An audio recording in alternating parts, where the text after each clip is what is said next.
like this try life on. Like, I Yeah. like that. And okay, so, and it evolved from you testing, thinking, like experimenting, figuring out what works, what doesn't Yeah. work.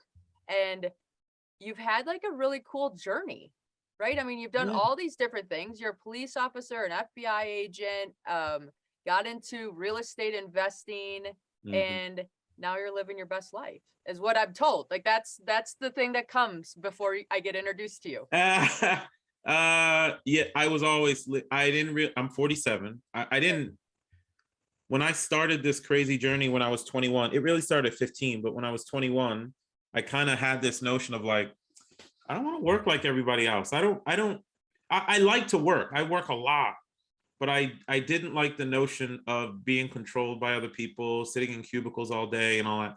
So when people say you're living your best life now, I'm like, no, I've been living my best life since I was 21 and broke. Because what I did was I didn't allow the status quo to dictate where I was going to go or what I was going to do. I also didn't allow the fact that I was a black dude from Boston to dictate where I was going to go and what I was going to do. Like I just do what my community does, or I just try and do what another community does, or because I'm a football player and I want to make it to the NFL, of course I'm going to try out for the NFL, but football is not going to dominate my life. There has to be more aspects to it. And I've just always had that tact. And I have found a way over the years to take what people would consider extraordinary things and break them down to something ordinary and go do them. Yep. And I used to tell people what I would do. And then I quit doing that because nobody would come, or it would be too many of the, why would you do something like that? Or why don't you just, like, dude, you have a good corporate job. Why don't you just, that's good enough, right? You got benefits, you got, I don't know, resources. It was just weird. So over the years, I just, tried life on my way, and I found myself in a lot of different areas of life. Okay. I like it. Okay. Yeah. Did you make the NFL? Did you spend any time doing the NFL? I didn't. It's a touchy subject. Ooh, I'm sorry. No, it's okay. It's okay. I am solidly a fan now. No, I played at University of Virginia, had one tryout. It was 8 teams at a tryout when I was 21. So I was 98, 97, 98. Didn't make it. Got hired by Accenture, which is a global consulting firm. Like I worked there for 25 years. Oh, wow. In 2002, I got the itch to try football again. I could not sit and watch TV watching people play. Oh, yeah, it's hard. Yeah, it's tough. So I'm not a spectator person, right? Like I realize like I would rather doing about any sport than watching about any sport, but that's just me. Yeah, well, especially something that you love. Yeah. I didn't miss football as much as I missed the huddle. Yeah. I miss the guys, well, it's typically guys, right? But guys and women 11 guys and women looking back at each other, making a play, stating a play, and then lining up at the line, and 11 people harmoniously going after something together. There was something about that. So I went back to college when I was 26 to grad school, still had eligibility, played another season, found a way to do it, try life on. You ask your employers better questions. You don't give them a solution, give them a solution to support, not a problem to solve. Ooh, so I said, like, say that again. Like, we need to hear that again. Yeah, if people want to organize a freedom-based lifestyle, which is what I've done, there's nothing wrong with work. Work is a wonderful thing, but what people tend to do with their employers or with anything in life is they go to the person that they want to talk to about it, and they give them a problem to solve, not a solution to support. So if you can give your employee, if you want to do something in life, if you want to travel overseas, or you want to work from a different office, or be virtual, or whatever, create the with it, what's in it for them, write it down, develop the solution, and present it for them to support in a way that they can't say no, right? Amen. That's what I did with the football stuff, and they let me go back to school and play ball. And then, when you're 26 years old and you have 19-year-olds running around you, then you realize, yes, I can hang the cleats up now. I'm good. Yeah, I sailed this ship. I wasn't quite sure, but I'm quite confident now. Yeah. Thank you. Well, just like you don't have any concussions to recover from, so there you go. Life's good. I'm good. Of all those years, never really got hurt. Funny thing is, when I played flag football after that, broke my ankle. Oh, geez. Go figure. Life is funny like that. But Oh, it was funny a like great that. experience to give it another run. I'm glad that I did it. Yeah, now you know, right? Like Right it's now I that know. knowing. Yeah, Yeah, for sure. yeah, for sure. Okay, so Try Life On is something you're going to be launching soon, right? To include others. Yeah. So let me. Yep. I So give am. us a little bit about it. Kind of has launched in a way. The reason I'm doing it. So I figured something out, and here's what I figured out. Over the years, so my background, for the sake of your listeners, is born in New York, raised in Boston, live in DC. I'm from a Haitian immigrant family. My parents did an awesome job getting me to college and literally pretty much shutting the door. They're like, we did our job. You got to go figure it out. And I respect that because it made me start hustling.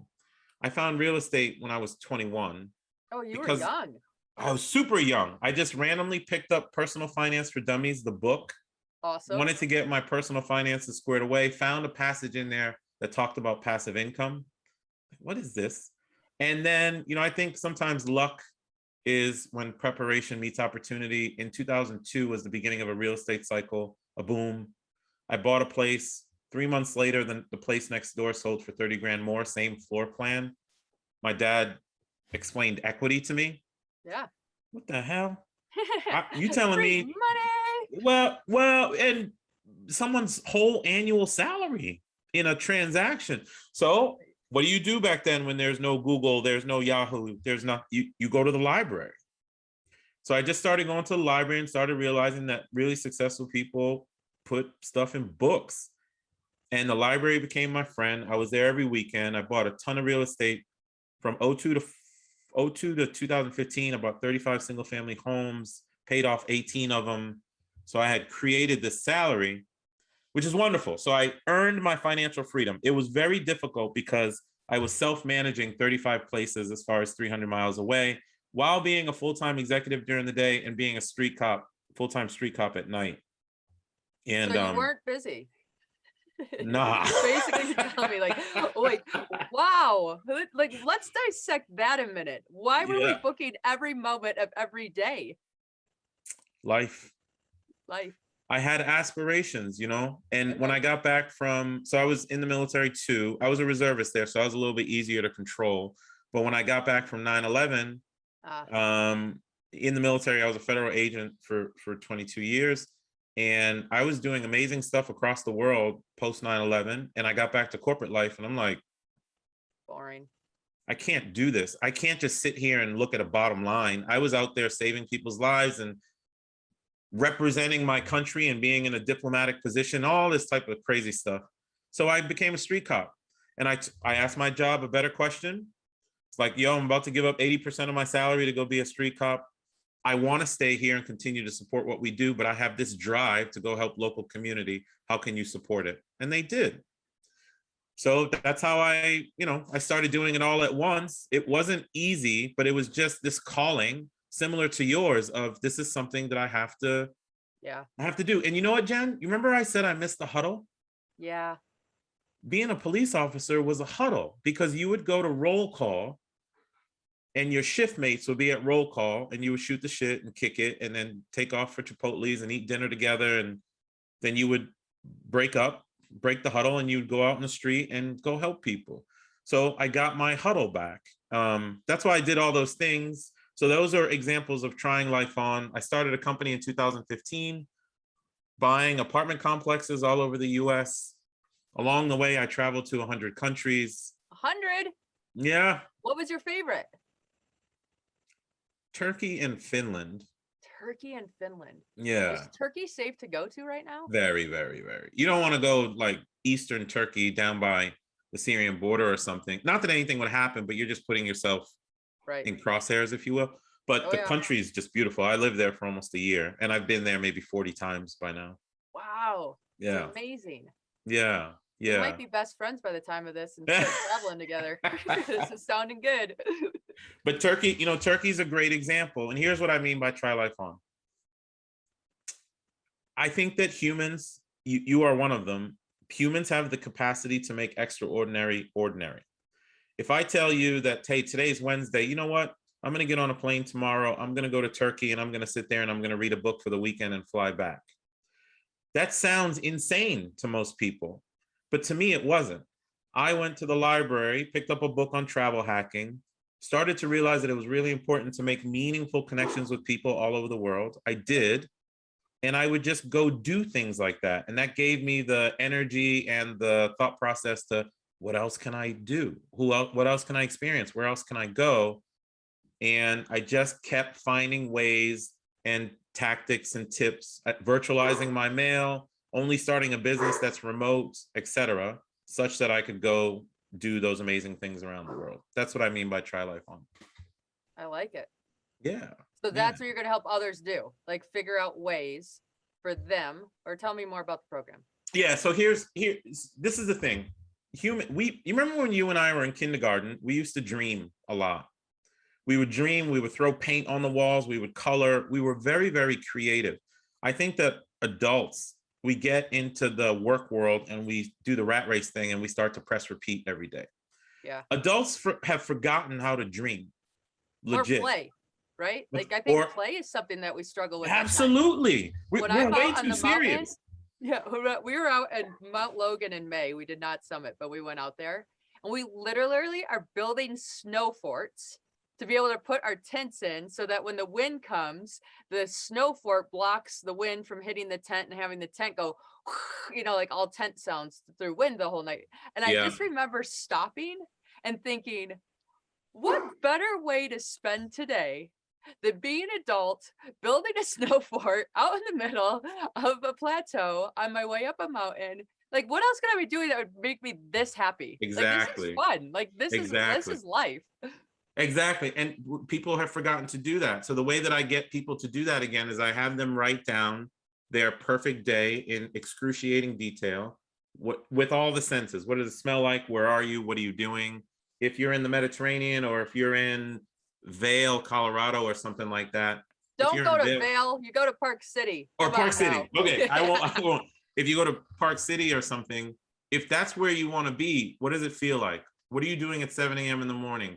What does your business day look like? Are you making 3 phone calls to investors or business partners, then hanging up, then going to hang out with your beautiful wife or your children? Whatever that feels like, that's what you should be striving for as a goal. Yeah. We don't strive for those things anymore. We strive for titles and recognition because that's what our peers do.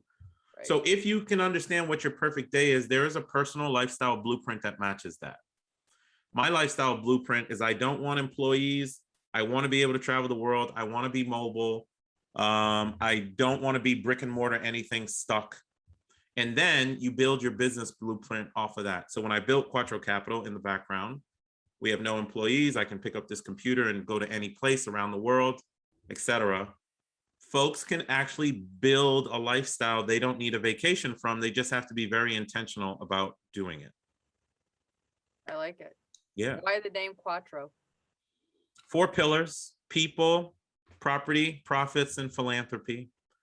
Always take care of residents, always take care of investors. That's people.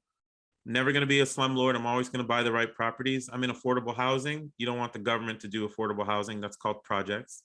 You want someone like me to do it, where we take complexes that need to be renovated, renovate them, maybe raise the rent $200-300 over a few years, give those families massive quality of life improvements. And then the last thing is take those profits, obviously return it back to investors, but also shift it into philanthropic causes at the end. So we do that as well. Okay. What's your favorite philanthropic cause right now? Lebanon. I spent a lot of time in Lebanon and DC. I have this mantra that you can change. I will do something for people that will change their decade. Yeah. If I can pay for someone's surgery, and let's say this happened over Christmas time. I was in Lebanon. We were going door to door. There's a priest that I know there.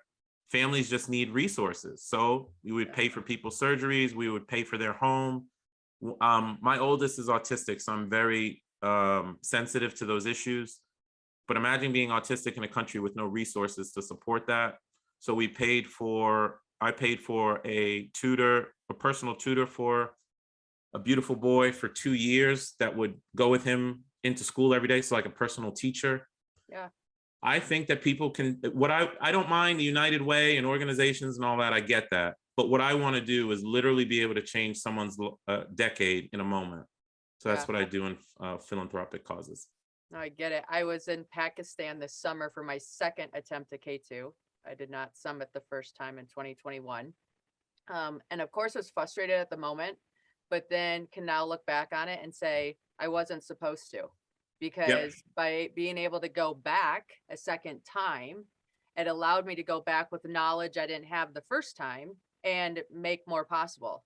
So in Pakistan, it's very hard for them to be able to afford to climb their own mountains. They don't have the gear, you know, they don't sell snowsuits all over Pakistan, right? They don't have access, like oxygen's expensive. All of it is expensive. So when I went back this summer, I paid for some Pakistanis to be able to climb K2. Wow. Which then allows them to have a job in their country for the rest of their lives. Wow. Right? Wow. And it's just being at that level with people, with your time, with your personality, with like just together. Yep.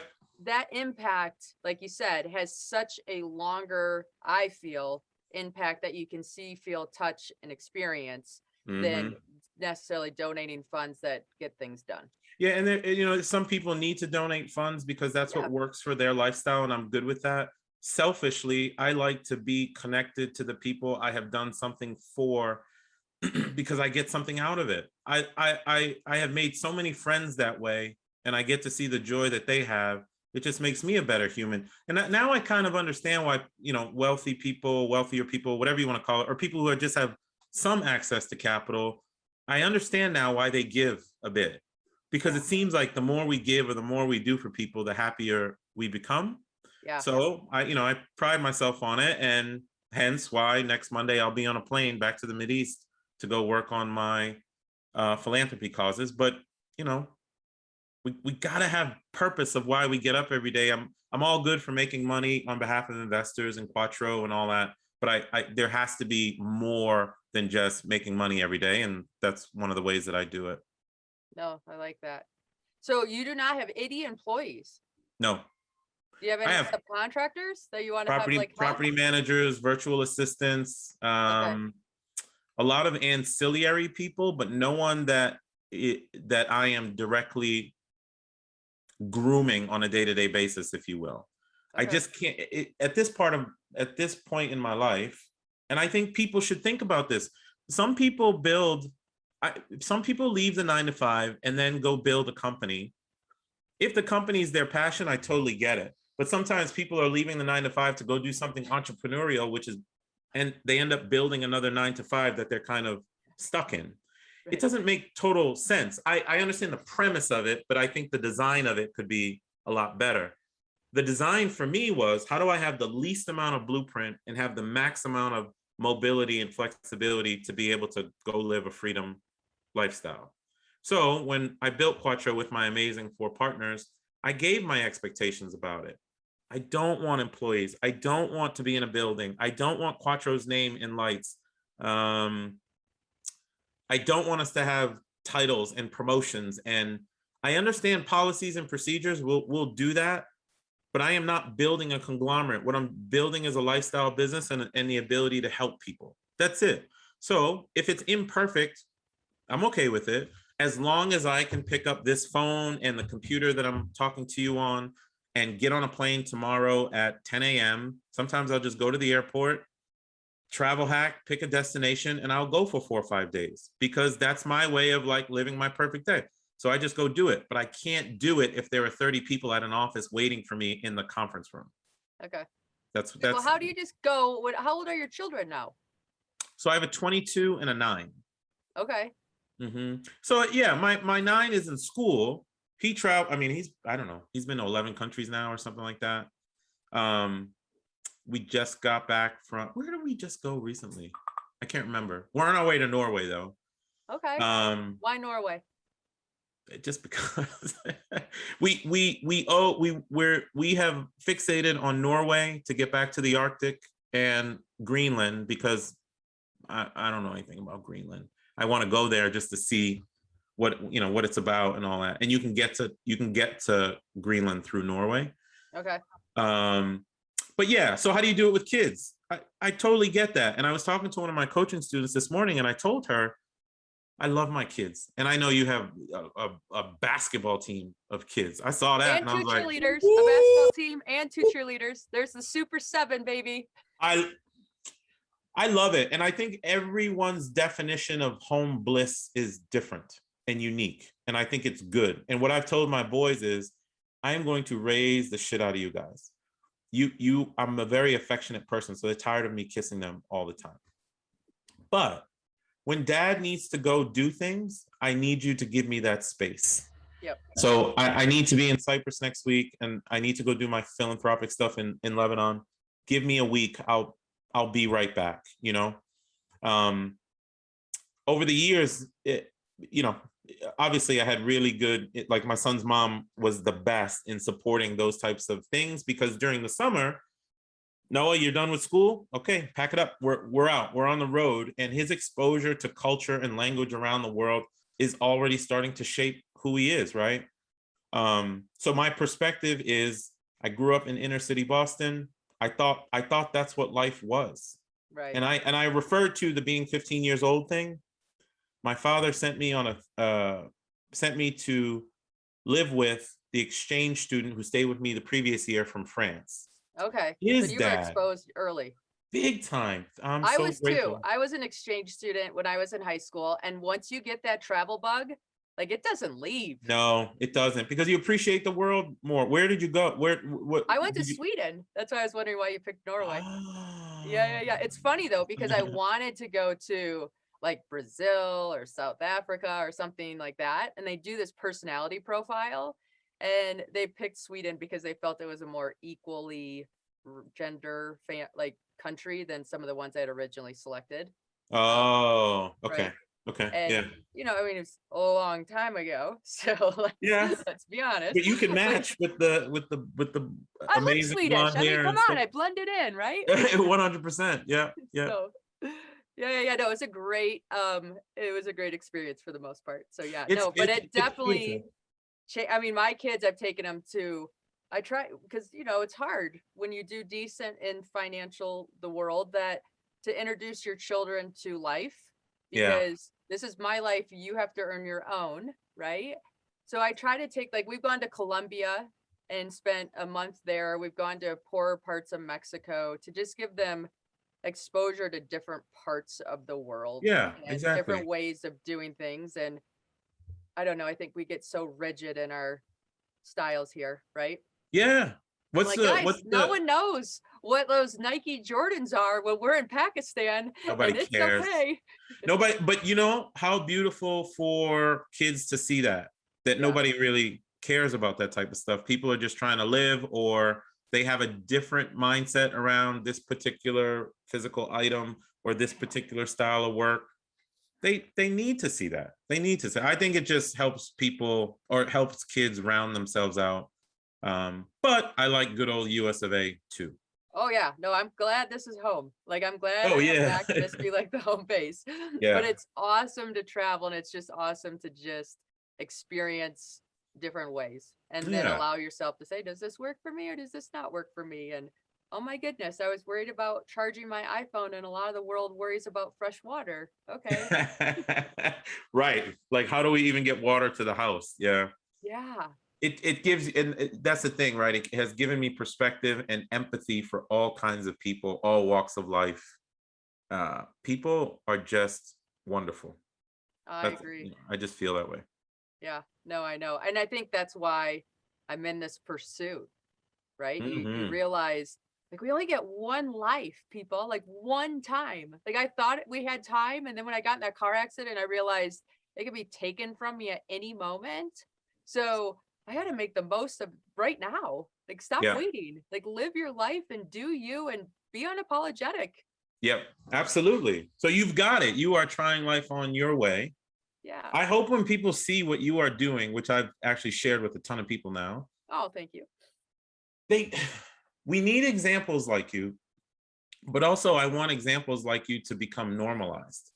Exactly. Where because what you're doing is ridiculous, obviously, but the people have human capacity to do ridiculous things. So when you said, and other people have said, the street cop during at night full time, corporate during the day full time, and then real estate, how are you? It doesn't matter. Human capacity to do things when you really want to do it and you love it and it's purposeful, the way that you shifted based on your experiences and stuff. Everything's possible. There's no everything is possible. And the biggest thing people need to do is stop comparing themselves to other people's definition of success. Yep. Great. If you want to be a CEO, go be a CEO. But if you don't want to be a CEO, don't default and just follow that path just because you see other people doing it. So if people see Jenn Drummond climbing the 7-second peaks, summits, 7-second peaks. Yes, peaks, same thing. It's just like, come on, man. She's out there crushing it with a massive family, no limits. What do you have the ability to do? How many excuses are you giving yourself, and how much time are you applying to the junk out in the world rather than the stuff that's truly going to help you develop into the person that you truly are? So I love your example. That's why when I read it, I'm like, she's my tribe. Oh yeah, for sure. No, I love it. Yeah, no, and for me, it was like I was that mom that was waiting until my kids got off to college and then I was going to go back to me. Yeah. Well, that accident was, wait a minute, no more waiting, girl, like start doing you. Now. And the minute I did that is the minute my whole family got permission to start doing themselves. Right. Wow. And that's what I don't know if we always understand. Like when we step into who we are, we are like most lit up version of ourselves. Yes. Right. And that lit up version attracts other people and it lets them say, oh, wow, what's possible for me? Absolutely. You're the Roger Bannister of your family. Roger Bannister was the guy who broke the 4-minute mile. Soon as Roger did that, look how many people did. Thousands of people. All of a sudden, what humans could never do, thousands of people were doing it. And now your family sees you setting this wonderful example, and the world sees you setting a wonderful example, and they know that they can do that or more or different. And the biggest thing is, I don't want people, what I have done in my life works for me. Right. What you're doing to challenge yourself and your mindset works for you. And if for somebody else, if that's reading 5 books a month, exactly. then go do that. But please don't default. Please go try life on. Please go climb your 7-second summits. People have got to get on this life thing because we only have 28,000 days to live on average anyway. Right. Which means I got like 10,000 left. So I'm not going to waste any of it. Yeah. Oh, so I did a podcast the other day and it was super fun. This guy labels his years. So he'll say like his year for 2021 was no limits. So every day he came back to where was I trying to limit myself? What was I doing? And like that was his theme for 2021. Oh. I loved it. And then 2020 was global exposure. So he was taking his company to be more global. And so every day he checked in with himself. Am I being more global? Did I do something for global exposure? And then this year, 2022 was Epic Life. And he launched a book called Epic Life. But I love that. And I'm sharing that right now just because I feel when I think life feels so big and never ending at times. Mm-hmm. But the reality is that it's not. And so when you like start bringing it home and say, okay, well, what's this year going to mean to me? What is my focus? What is my purpose? What am I honing in on? And then you realize like how fast it goes. And then boom, you got to come up with another one for the next year. That's it. And it moves. Who does that? There was another guy, Jesse Itzler. Itzler does the BYLR. So Itzler does BYLR. Yeah, but he always talked about his parents. Yeah. Specifically his dad. He talks about the fact that assuming his dad lives to whatever age, whatever it is, let's say he's like, I have 13 summers left with my dad. Yeah. That hit me. It hit me totally because I don't know where your parents are, if they're still with us, but we do take our parents for granted sometimes. Yeah. and you We go all see him do. once a year and you're like, oh, but then you only have 12 left. Right. Yeah. And his dad passed away in March of this year.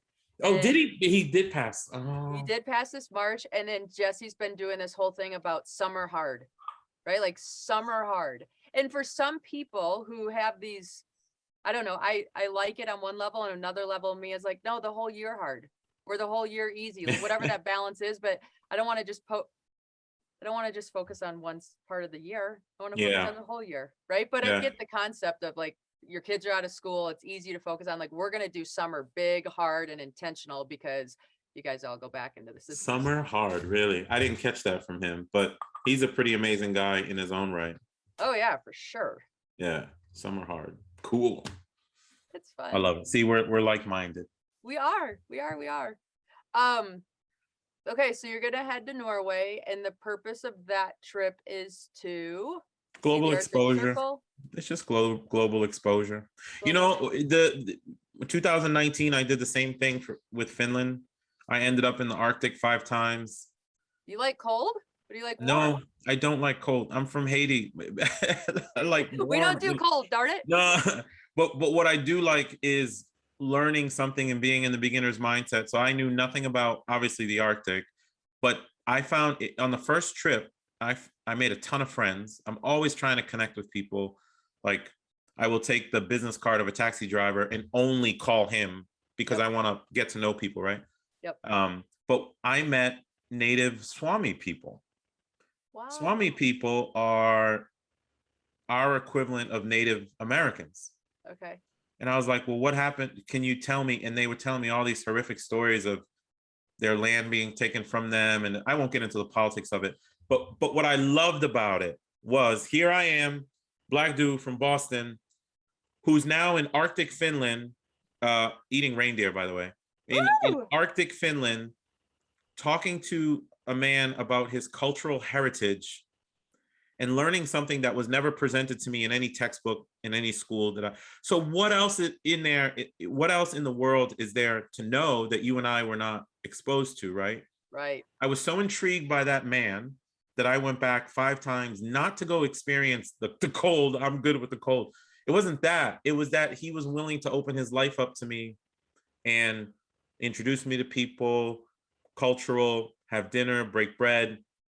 I went up, like I spent a day at a reindeer farm, and the way that they treat reindeer up there is almost like the reindeer's god in a way. They will not disrespect the animal. So when they eat it, then the antlers have to be used for something. The hooves have to be used for something. I love the sustainability of it. Okay, I'm in Finland learning this stuff. So what's in Norway? What's in Greenland? I don't know. I have no idea. And that's the curiosity I think that sometimes we lack is we're not done learning. I understand we have a job and we got to go to work and we have responsibilities as parents. I get all that. But there's so much more to do. There are 7 other peaks to climb. There's other jobs to take on and other careers to start at the bottom. I don't mind getting to the top of a summit and coming all the way back down and starting as the lowly B cop when I was just a lieutenant colonel in the military. I don't care. Yeah, no, and I think we learn from the summit that it's not the summit. It's the journey to the summit. The journey. It's right? totally the journey. When you get up to the top, you're like, I mean, I always feel when I'm at the top, I'm like, okay, I'm going to throw my soul out there and go find it again and figure out what we're going to do next. And that's kind of the fun of it. I love that. And I hope folks take that from what you said. It's very much an analogy. And I know you're going from peak to peak, but that is any life challenge. And I also think that is the quiet desperation that a lot of people in the work world are dealing with. They've gotten to their summit and they're so afraid to come off of that thing that they find themselves sitting in the same place, doing the same thing over the last 10 years, and they haven't grown as a person. So stress sets in, uncomfortability sets in, they've peaked, whatever it is. I don't know. I think people should come out and go do stuff like you're doing, or go try life on the way that I'm suggesting, research it, travel hacking, lifestyle design. We've just got this one opportunity to be on this big blue marble. There's a lot of ways to go after it. Yeah. And I think I have, people have fear. And so my fear is like having my coolest story be I climbed Mount Everest. And I did that in Wow. 2021, right? Like I don't want to talk about 2021. I need something cool that happened in 2022 Yeah. so that my story keeps evolving. Like, so I think of when I go home sometimes to Holland, Michigan, which I absolutely love, visiting family and Michigan. friends. But at the Yeah. same time, when you hear them tell about their favorite story and you realize it's 10 years ago, that's a problem. That's Like a that's a problem. sign that says Yeah. hello. Yeah.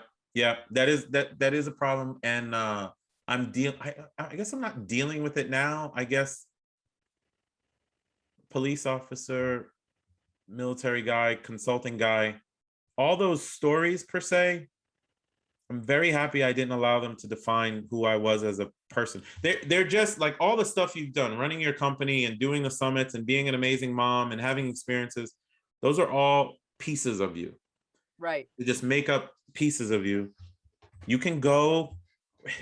Bottom line is we're not done. I don't like this notion of you are here to do one thing. In lifestyle design, there's a concept of and versus or. I love the word and. I wanted to be a police officer and federal agent and IT guy and actor and football player. And I'm good with it. And if somebody wants to be just one thing, I think that's fine, but we have the capacity for that word and. Yeah. Well, I think we all are living more than one versions of ourselves, whether we admit it or not. Maybe one's more comfortable, but we definitely have different sides of us that we get to play with and experiment if we allow it. If we allow it, or if we are intentional about that or our actions or what we're doing on a day-to-day basis. But I'm totally with you. Okay, so you've built this whole Try Life On, and people can be a part of it by going to your website, or how do we join, or where do we learn more? So I coach people one-on-one now. That just happened organically. When I left corporate, a lot of the people who were in corporate with me were like, how did you do that? And I expressed to them the freedom-based lifestyle. It's based on time freedom, financial freedom, geographic freedom, freedom to execute your purpose. Being a police officer, I really wanted to do it. And freedom to build meaningful relationships. I need space in my calendar to meet incredible people like you. If we're just interacting with just the people at work every day, all the time, you will not grow. So based on those 5 freedom principles, I help people figure out how to develop their personal blueprint, their business or employment blueprint, such that they can go execute their perfect day anytime that they want to. You're not going to have a perfect day every day. Life doesn't work that way, but you can certainly have a framework to have it every day if you want to.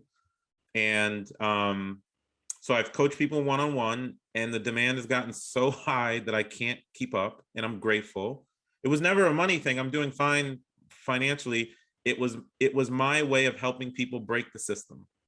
Yeah. No, I figured it out for myself, and I want to help other people figure it out. So the way people can kind of join in if they would like to is Try Life On. The website either is up now or will be up tomorrow. So just Try Life On. I started to do group coaching to get more people involved and to help more people. It's the first iteration, so we'll see how that goes after maybe 50 or 60 iterations of one-on-one. And then we stay in a community, leveraging things like Slack and whatever. Hey, how have you hacked this? Hey, how did you virtualize your mail? Hey, how is your online company doing the following? Do you know someone in this country? Do you know how I can get to this place? Like, we stay connected to each other, support each other's endeavors, including entrepreneurial endeavors as well. So it's going to be an interesting run, but trylifeon.com. I love it. Yeah, thank you. Yeah. So are you a retired police officer right now then? I left everything as of September 2021. I retired from the police department, and I retired from Accenture, my company. Yeah. And then I retired from the military in October of 19. So the last 3 years have been a ton of change. A lot of transition. Did COVID have anything to do with that, or what decided, like, what was the straw? Or just it wasn't really COVID. I think COVID shuttled it along. Okay. But really what was happening is I was starting to recognize that I was aging out. Okay. And I had other desires. And what I did really well without realizing it was buying real estate over the years. I was always buying some kind of asset somewhere. And the way that I express it in the Try Life On course, for example, is there's many ways people can have a freedom-based lifestyle. You can love what you do every day as a police officer or as an immigration attorney or whatever. You're making whatever salary you're making, but that makes you happy. You're free if you're executing your purpose. The other way you can be free is like if you have a virtual job and you're all over the world doing whatever it is that you want to do. That's a version of freedom in a way. But the biggest thing is at some point, you're not going to want to make money that way. Everybody changes. And one of the ways you can prepare for the day that you don't want to make money how you always have, or you don't want to go look for something, is to systematically buy assets along the way. And I tell people you can buy one piece of real estate a year for 10 years. You don't have to be a real estate investor, just buy one. Or go live in one with the expressed exit strategy of knowing that you're going to rent it out, right? So you're only getting a mortgage that you know the rent will cover the mortgage later. Because when I got to 46 on the career highway, I had a choice. The reason I had choices is because I had 2,000 pieces of real estate under me. Wow. And I hope people pick up on what I just said. I never left work. I loved working. I still love working. It's that I gave myself options such that I can live life even more how I want. So yeah, I'm officially retired. It still sucks. I miss it. I miss being a street cop. I miss being at my client sites for Accenture, but life moves on and I got other things to get done now. Yeah, well, you let go of that to open up space for this new thing to show up, and it's going to be a new way of connecting with people and building a community that looks different than what you had before. And I'm grateful. Look what's happening. I get to meet humans like you. And I just would not have had time freedom to do this kind of thing before. Right. But that's all the part of lifestyle design, recognizing that humans are truly the best asset in the world. Try and find the extraordinary ones so you can connect with them. But yeah, we need physical space in our calendars to have time to do stuff like this. So now I know if I'm ever out, west, or if I want to go mountain climbing and I need advice, I know who to call. And I say that facetiously, but I'm being dead serious, because who knows where life is going to take you. And if you have someone meaningful in your network that you can call for 5 minutes or text for 3 minutes, it just changes the game. Well, I'm saying you're going to come out to Park City and visit to go skiing or something, even Yes. though you don't like cold. I'm a skier though. I am a skier. I am a skier. Well, yeah. How dare you not be out here this way then? You're definitely coming. In the It's future, amazing snow. for sure. I'm definitely a skier. We did have this thing in Utah. This is hilarious, but we'll bring it up now. That we have the best snow on earth. Okay. And so Utah stated that we had the best snow on earth, and they got sued by the circus people that said they had the best show on earth. And so like we were using their Barnum and tagline. Bailey.